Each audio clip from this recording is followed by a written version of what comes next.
안녕하세요. 뉴스반장입니다. 신천지 교주 이만희 씨가 코로나19 사태와 관련해 기자회견을 열었습니다. 2일 이 씨는 경기 가평 신천지 평화궁전에서 기자회견을 열고 국민 여러분께 사죄를 구한다며 두 차례 큰절을 하며 사죄의 뜻을 전했는데요. 이 기자회견은 다시 짚어봐도 좀 이상한 점이 너무 많습니다. 우선 그 형식도 기괴하거니와 이게 사과 기자회견인지 아니면 또 다른 의도를 가진 신천지 홍보쇼인지 헷갈리는데요. 어제 기자회견을 보면서 크게 몇 가지 키워드를 뽑아봤습니다. 신천지 교주, 이만희, 박근혜 시계, 큰절 2번, 인간 통역기, 김평화, 호통, 당당함, 제 생각으로 추려본 키워드인데요. 우선 영생불사를 주장하면서도 세균 하나를 못 맞고 마스크를 쓰고 나온 신천지 교주이자 절대 존엄이라 추앙받는 이만희 씨의 말과 행동이 너무 이상했습니다. 현재 상황 판단 능력이 있는지 의문이 가는 수준이었는데요. 코로나와 콜레라의 구분도 검사 채취와 예방주사도 구분 못하는 그의 인지 수준은 연로한 노인의 전형적인 모습으로 그가 더 이상 신천지의 리더가 아님을 보여주었습니다. 또 그의 옆에 등장한 인간 통역기와 그리고 그가 차고 나온 박근혜 시계는 그의 시대인식과 과욕을 느끼게 해주었는데요. 3일 TBS 김어준의 뉴스공장에 출연한 CBS 변상욱 대기자는 15년 넘게 신천지를 추적한 전문 기자로서 신천지와 정치권과 언론 그리고 유명인들과의 커넥션 내용을 폭로했습니다. 존엄하신 분이 앞에 다시 나온다는 거에 대해서 상당히 기대를 했는데 왜 그렇습니까? 저 사람은 이제 신천지라고 하는 조직의 실제적인 리더라든가 브레인들을 이끌고서 지휘해 나가는 사람은 아니구나. 시계는 왜 차가 나온 겁니까? 정상 작동하고 있었다는 얘기입니다. 쳐다보지는 않는 시계라는 건 확실한 것 같습니다. 31일로 그러니까. 돼 있는데 차고만 있고 예. 날짜를 맞추지는 않았습니다. 과시하려는 건 분명한 것 같습니다. 예. 그다음에 이렇게 시계 잘 안 찹니다.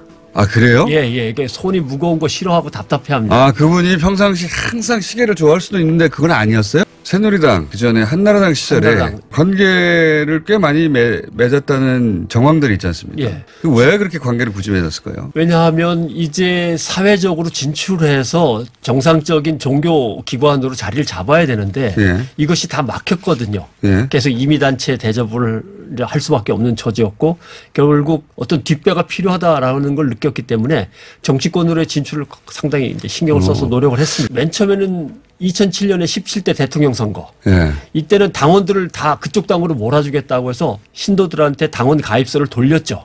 근데 그게 크게 문제가 됐습니다. 그 다음번에는 간부들만 당원으로 간부들만. 가입시키면서 이제 계속 정치권에 진입을 시켰고 제일 높이 올라간 사람을 예를 들면 수석 부대변인까지 아 부대변인. 예, 과천시장을 출마하려고 그랬습니다. 특히 그가 차고 나온 박근혜 시계는 그 존재감만으로도 거센 논란에 휩싸였는데요. 박근혜 시계의 등장으로 제일 난감해진 곳은 바로 미래통합당인 거죠. 새누리당의 이름을 신천지가 지어줬다. 미래통합당 상징색과 마크가 신천지 이만희 이름을 형상화한 이미지라는 등의 각종 루머가 있는 상황인지라 더욱 대량 난감해져 버린 건데요. 이러다 보니 박근혜 시계의 진위 여부까지 문제 삼고 나섰을 수밖에는 없는 거죠. 이 박근혜 시계는 지난 2013년 8월 광복절을 맞아 박근혜 정부에서 청와대 초청 외부 인사들에게 선물용으로 제공했던 일명 박근혜 시계인데요. 청와대를 상징하는 봉황무늬와 박근혜라고 적힌 박근혜 전 대통령의 친필 글씨가 숫자판에 새겨져 있습니다. 당시 박근혜 정부는 수요가 있을 때만 제작해 시계에 대한 수량 관리를 철저히 하고 있다고 밝힌 바가 있는데요. 이 시계는 지난 2014년 당시 새누리당 국회의원들과 원외 당협위원장 등에게 1인 10개씩 제공된 바가 있습니다. 이 무렵 새누리당 홍문종 사무총장은 원외 당협위원장들에게 박근혜 시계를 잘 활용하라고 말해 선거법 위반 논란이 일기도 했는데요. 2013년 8월 처음 공개된 이 시계가 어떻게 7년이 흐른 뒤 이 씨의 기자회견에서 모습을 드러냈는지 자세히 밝혀진 바는 없습니다. 앞서 미래통합당은 이 씨가 합당의 전신인 새누리당의 당명을 지어줬다는 허위 사실을 유포했다며 이 씨를 고발했는데요. 하지만 이 씨가 당당하게 박근혜 시계를 차고 나오면서 인터넷에서는 박 전 대통령과 이 씨의 관계에 대한 관심이 집중되고 있습니다. 한편의 반전 드라마가 되어버린 거죠. 한편 이 씨의 기자회견 현장에 있던 신천지 관계자는 박 전 대통령과 이 씨의 관계에 대한 질문을 받자 알지 못한다, 파악된 바가 없다고 짧게 답하기도 했습니다. 언론과 인터넷에선 이 씨가 24만여 명의 신도를 보유한 신천지 앞날에 지대한 영향을 미칠 첫 기자회견 자리에 나서면서 하필 이 시계를 차고 나온 배경을 놓고 말들이 많습니다. 애장품인 까닭에 언론의 주목을 받을 것을 예상하지 못하고 평소대로 하고 나온 것이라는 상식선의 추론부터 정치적 의미 부여까지 갖가지 해석이 분분한데요. 이 씨의 시계가 주목을 받자 진위 여부까지 불거졌습니다. 박근혜 정부 때 청와대 관계자들은 박근혜 시계는 제작 당시 은장 한 종류로 만들어졌고 금장은 만든 적이 없기 때문에 이 씨가 차고 다니는 건 가품이라는 반응을 보이고 있는데요. 하지만 확인 결과 금장도 존재했던 걸로 파악됐습니다. 신천지 측은 박근혜 시계는 5년 전에 한 장로가 줘서 받은 것인데 진짜인지 가짜인지 모른다며 정세균 국회의장 시절 받은 시계도 있다는 걸로 안다. 가지고 있는 시계는 모두 선물 받은 건데 직접 받지 않았다고 전했습니다.